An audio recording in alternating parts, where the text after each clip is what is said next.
Hi, and welcome to Questions for the GM. Today's question is from Lyra, and it asks, why aren't halflings, fairyfolk, kindlings, and the other semi-humans given primary roles in campaigns? The simple answer to this is the prejudice that began with the early fantasy role-playing games, where the lesser races stood on a middle neutral ground, which really didn't have anything or any weight with the other primary races.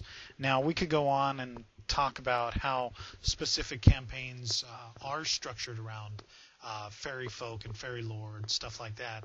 Or you could look at the fact that most of those games don't really focus on saying, hey, we have the ability to really expand upon this untouched idea of the shapeshifters or the Magicborn or something like that.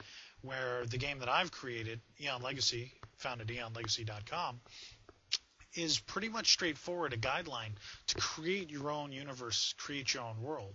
Yes, it's got its own story and its own races and classes and such, but in its entirety, you can really embellish whatever you want, and the systems are all there, and you won't have to worry about whether or not you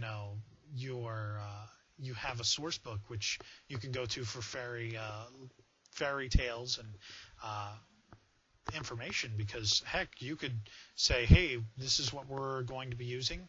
We're going to be using these tables, these charts, these spells for these mythical stories, and you can base it off Old Norse and Celtic myths if you wanted to, and that's what I've got going. So your question is answered.